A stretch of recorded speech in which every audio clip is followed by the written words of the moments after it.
Good morning. मैं गुंजन माथुर और आज हम पढ़ेंगे जोखिम प्रबंधन और समस्या समाधान के बारे में। इस व्याख्यान के बाद आप सभी जोखिम प्रबंधन को परिभाषित कर सकेंगे, जोखिम के प्रकारों का विश्लेषण कर सकेंगे, जोखिम प्रबंधन की प्रक्रिया का अन्वेषण कर सकेंगे और जोखिम प्रबंधन के महत्व एवं लाभ को समझ सकेंगे। पिछले व्याख्यान में हम चर्चा कर रहे थे कि संसाधन योजना क्या है, संसाधन आवंटन किस प्रकार से होता है और संसाधन आवंटन की विधि, प्रकार और महत्व क्या है। आइए जानते हैं जोखिम प्रबंधन के बारे में। हमारे जीवन, व्यवसाय और संगठनों में हर दिन कई प्रकार की अनिश्चितताएं और समस्याएं उत्पन्न होती हैं। कभी किसी परियोजना में देरी हो जाती है, कभी वित्तीय नुकसान होता है, तो कभी कोई अप्रत्याशित घटना काम को बाधित कर देती है। इन सभी परिस्थितियों से प्रभावी ढंग से निपटने के लिए दो महत्वपूर्ण कौशलों की आवश्यकता होती है। पहला महत्वपूर्ण कौशल है जोखिम प्रबंधन यानी रिस्क मैनेजमेंट और दूसरा है समस्या समाधान मतलब प्रॉब्लम सॉल्विंग।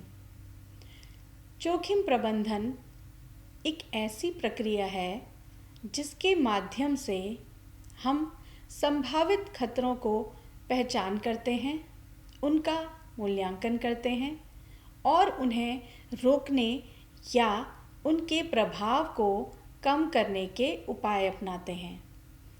ये जोखिम प्रबंधन हमें भविष्य की अनिश्चितताओं से निपटने में मदद करता है। अब बात करते हैं जोखिम प्रबंधन के साथ ही की जाने वाली प्रक्रिया जो है समस्या समाधान।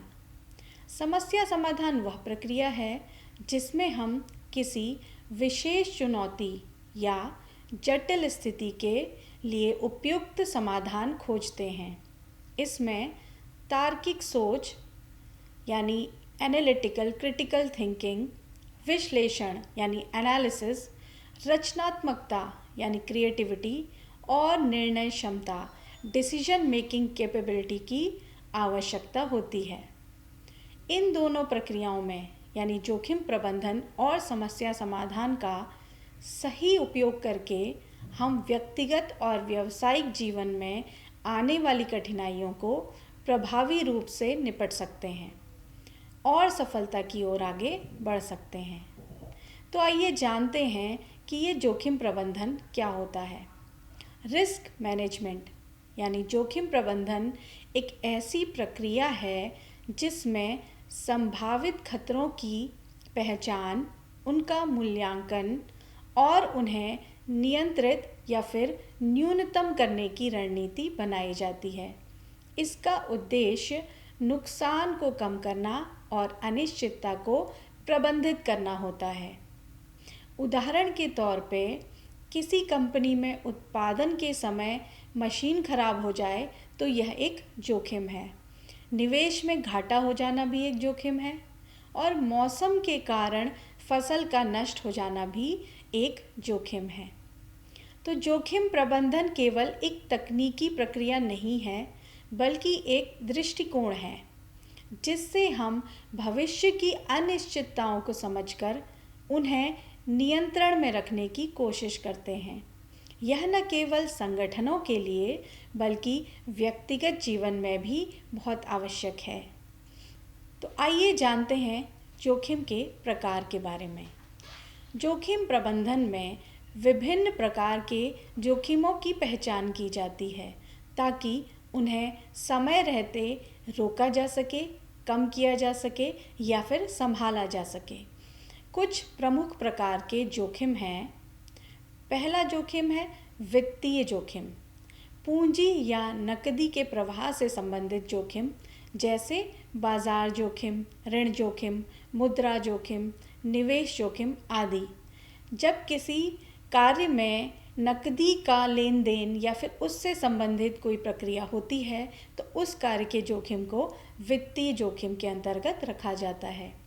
परिचालन जोखिम यानी ऑपरेशनल रिस्क, आंतरिक प्रक्रियाओं, मानव त्रुटियों या सिस्टम की विफलता से उत्पन्न जोखिम, जैसे कि मशीन में खराबी आ जाना, कर्मचारी की गलती से कोई जोखिम हो जाना, डेटा करप्ट हो जाना या डेटा का लॉस हो जाना, इस तरीके के जोखिम ऑपरेशनल रिस्क यानी परिचालन जोखिम के अंतर्गत आते हैं। अगला जोखिम है रणनीतिक जोखिम यानी स्ट्रेटेजिक रिस्क। गलत व्यावसायिक निर्णय या रणनीतियों से होने वाले जोखिम इसके अंतर्गत आते हैं। रणनीतिक जोखिम के उदाहरण हो सकते हैं जैसे बाज़ार में गलत समय पर प्रवेश करना। जब शेयर मार्केट डाउन है और आपने उसमें शेयर्स को खरीद लिया तो इस तरीके की गलत स्ट्रेटजी की वजह से आपका स्ट्रेटेजिक रिस्क बढ़ जाता है। प्रतिस्पर्धी योजनाओं की अनदेखी करना, आपका कोई उत्पाद इस समय बाज़ार में उपलब्ध है और उसके प्रतिस्पर्धी उत्पादों को, उनकी रणनीतियों को यदि आप बिजनेस में, व्यवसाय में अनदेखा कर रहे हैं तो आप एक रणनीतिक जोखिम उठा रहे हैं। अगला है कानूनी या नियमित जोखिम, जिसको हम लीगल रिस्क भी कहते हैं। कानून, नियमों का या सरकारी नीतियों की बदलाव के कारण जो जोखिम उत्पन्न होता है उसे कानूनी या लीगल जोखिम कहा जाता है। लाइसेंस का नवीनीकरण ना होना या फिर किसी कारण किसी कानून का बदल जाना और उससे आपके व्यवसाय में जोखिम उत्पन्न होना इसके अंतर्गत आते हैं। अगला जोखिम है प्रतिष्ठा संबंधी जोखिम यानी रेप्यूटेशनल रिस्क। कंपनी की छवि या विश्वास को नुकसान पहुंचाने वाला जोखिम इसके अंतर्गत आते हैं, जैसे नकारात्मक मीडिया कवरेज या ग्राहकों की शिकायतें। अगर आपके किसी उत्पाद के खिलाफ किसी ग्राहक ने शिकायत कर दी तो उससे आपकी प्रतिष्ठा को नुकसान पहुंचेगा, जो कि आगे चल के आपके व्यवसाय के लिए भी खतरनाक हो सकता है। तो प्रतिष्ठा से संबंधित जोखिम एक उच्च जोखिम में माना जाता है। तकनीकी जोखिम, तकनीक में परिवर्तन या तकनीकी विफलता से जुड़ा जोखिम इसके अंतर्गत आता है, जिसे हम टेक्नोलॉजिकल रिस्क भी कहते हैं। साइबर अटैक, सॉफ्टवेयर क्रैश हो जाना या फिर किसी वायरस की वजह से या फिर आपके सर्वर का डाउन हो जाना, इस तरीके के जोखिम के अंतर्गत आता है। पर्यावरणीय और प्राकृतिक जोखिम, जिसे हम एनवायरमेंटल या फिर नेचुरल डिज़ास्टर रिस्क भी कह सकते हैं। प्राकृतिक आपदाओं या पर्यावरणीय कारणों से उत्पन्न जोखिम इसके अंतर्गत आते हैं, जैसे भूकंप, बाढ़, तूफान आदि। अगला रिस्क या अगला जोखिम है राजनीतिक जोखिम। सरकार के अस्थिर होने से या नीतियों में परिवर्तन से जुड़े रिस्क यानी जोखिम इसके अंतर्गत आते हैं, जैसे कि युद्ध हो जाना या फिर कर नीति में परिवर्तन होना या फिर राजनीतिक नीति में किसी तरीके के बदलाव को इस जोखिम के अंतर्गत रखा जाता है। आइए अब जानते हैं कि जोखिम प्रबंधन किस प्रकार होता है, उसकी प्रक्रिया क्या है। जोखिम प्रबंधन की प्रक्रिया एक क्रमबद्ध प्रणाली है। जोखिम प्रबंधन में हम संभावित खतरों की पहचान से लेके उनके समाधान तक के कदम को शामिल करते हैं। इसका उद्देश्य जोखिमों को समय रहते समझना और उन्हें नियंत्रित करना होता है। पहला चरण इसका है जोखिम की पहचान। जोखिम प्रबंधन की प्रक्रिया का जो पहला स्टेप है उसको हम रिस्क आइडेंटिफिकेशन भी कहते हैं, यानी कि जो जोखिम है सबसे पहले हम उसकी पहचान करेंगे। तो इस चरण में सभी संभावित जोखिमों की पहचान की जाती है कि हम जिस व्यवसाय में हैं या फिर जिस संस्था में हम हैं उसमें क्या क्या संभावित जोखिम हमारे साथ संभव हैं। उदाहरण के तौर पे तकनीकी खराबी, जो कि हर तरह के व्यवसाय से जुड़ा हुआ है। मानव त्रुटियाँ, क्योंकि मानव कार्य कर रहे हैं तो मानव जनित त्रुटियाँ होना संभव है। बाज़ार में बदलाव, आपके उत्पाद के लॉन्च या फिर उसकी जब हम उसको बनाते हैं तब जो बाज़ार की स्थिति है और आगे चल के किसी वजह से बाज़ार की स्थिति में बदलाव होना संभव है, तो इसके कारण भी एक संभावित जोखिम हो सकता है। प्राकृतिक आपदाएं तो कभी भी आ सकती हैं, तो इन प्रकार के उदाहरणों में क्या जोखिम है उसकी पहचान करना बहुत आवश्यक है। तो इस चरण में हम टीम चर्चा करते हैं, स्वॉट एनालिसिस जिसे हम कहते हैं, जिसमें कि हम संभावित रिस्कों को विश्लेषण करते हैं और अनुभव आधारित विधियों का उपयोग इसमें किया जाता है। हम अनुभवी लोगों से चर्चा करते हैं कि क्या क्या संभावित जोखिम हमारे व्यवसाय या संस्थान में हो सकते हैं। तो पहला चरण है जोखिम की पहचान। आइए अब बढ़ते हैं दूसरे चरण की ओर। दूसरा चरण है जोखिम का विश्लेषण यानी कि रिस्क का एनालिसिस। पहले चरण में पहचाने गए जोखिमों को इस चरण में गहराई से अध्ययन किया जाता है। इस चरण में दो मुख्य बिंदुओं पर ध्यान दिया जाता है। पहला है जोखिम की संभावना, कि कितनी संभावना है किसी भी जोखिम के होने की, और दूसरा बिंदु है जोखिम का प्रभाव, यानी उस जोखिम का क्या इम्पैक्ट हो सकता है। तो जोखिम के विश्लेषण इस चरण में हम जोखिम की संभावना और उसके प्रभाव को विश्लेषित करते हैं। इसमें यह भी तय किया जाता है कि कौन सा जोखिम अधिक गंभीर है, कौन से जोखिम की गंभीरता कम है, जिसे हम बाद में विश्लेषण कर सकते हैं। अगला चरण जोखिम प्रबंधन की प्रक्रिया का है जोखिम की प्राथमिकता तय करना। जो हमने दूसरे चरण में विश्लेषण किया था, उसके बाद हम सभी जोखिमों को उनकी गंभीरता के आधार पर एक चरणबद्ध रूप में रखते हैं, जिसे हम रैंकिंग भी कहते हैं। उच्च जोखिमों को पहले नियंत्रित करने की योजना बनाई जाती है और निम्न जोखिमों को बाद में। अगला चरण है जोखिम प्रतिक्रिया योजना यानी कि रिस्क रिस्पॉन्स प्लानिंग। इस चरण में यह तय किया जाता है कि हर जोखिम के लिए क्या कदम उठाए जाएंगे। कुछ कदम इस प्रकार हैं। पहला कदम है बचाव, यानी कि क्या हम उस जोखिम को पूरी तरह से टाल सकते हैं। दूसरा कदम है नियंत्रण, यानी कि क्या उसके प्रभाव को हम कम कर सकते हैं। तीसरा कदम है स्थानांतरण, क्या उस जोखिम को हम आउटसोर्सिंग के माध्यम से या बीमा के माध्यम से हटा सकते हैं। और चौथा कदम है स्वीकार करना, यदि जोखिम छोटा हो तो हम उसे स्वीकार करके आगे आने वाले जोखिमों पर अपना ध्यान केंद्रित कर सकते हैं। जोखिम प्रबंधन की प्रक्रिया का अगला चरण है कार्यान्वयन यानी इम्प्लीमेंटेशन। अब जोखिम प्रबंधन के लिए बनाई गई सारी योजनाओं को इस चरण में लागू किया जाता है। सभी संबंधित विभागों को इसकी जानकारी दी जाती है कि हम जोखिम प्रबंधन से संबंधित किन किन योजनाओं को किस प्रकार लागू करेंगे। अगला चरण है निगरानी और समीक्षा। जोखिम प्रबंधन की प्रक्रिया में मॉनिटरिंग एंड रिव्यू यानी निगरानी और समीक्षा, यह चरण बहुत महत्वपूर्ण है।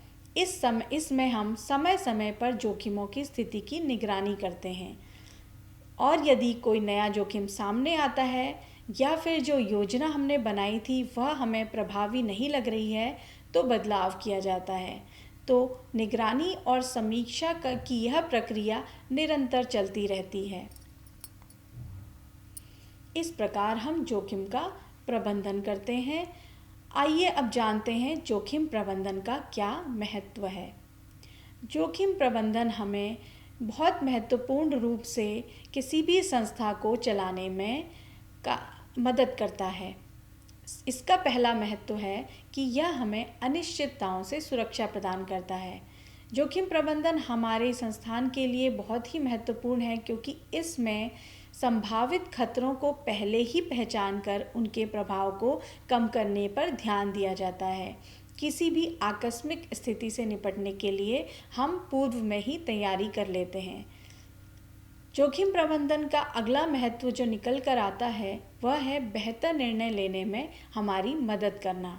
जब संभावित जोखिमों की हमें पूर्व में जानकारी होती है तो निर्णय लेना और अधिक सूझबूझ और विवेकपूर्ण ढंग से काम करना आसान हो जाता है।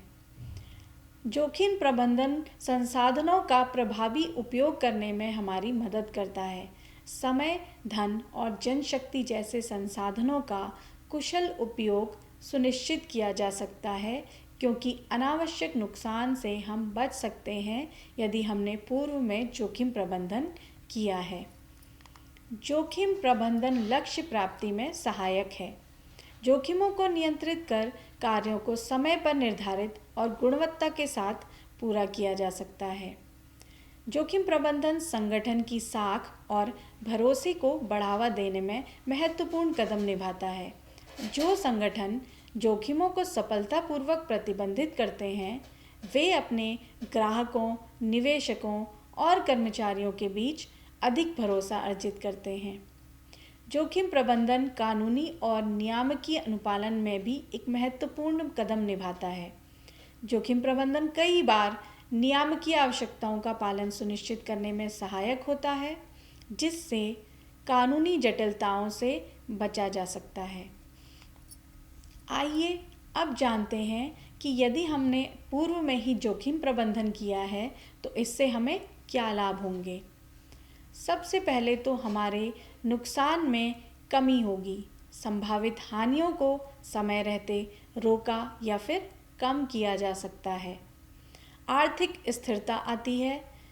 वित्तीय और जोखिमों को नियंत्रित करके संस्था की आर्थिक स्थिति मजबूत बनाई जा सकती है। जोखिम प्रबंधन से उत्पादकता में वृद्धि होती है। व्यवधान कम होने से संस्थान के कार्यों में निरंतरता बनी रहती है और संस्थान की उत्पादकता में वृद्धि होती है।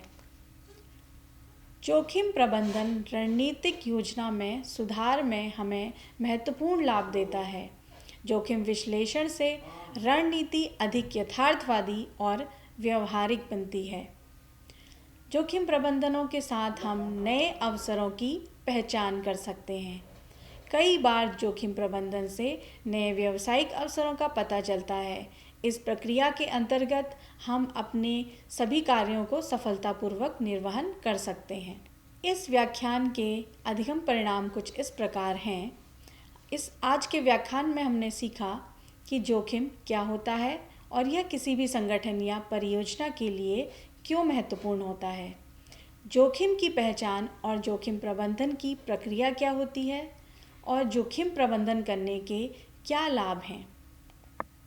अगले व्याख्यान में हम चर्चा करेंगे समस्या समाधान की प्रक्रिया की और जोखिम प्रबंधन और समस्या समाधान में जो संबंध है उसकी चर्चा करेंगे। धन्यवाद।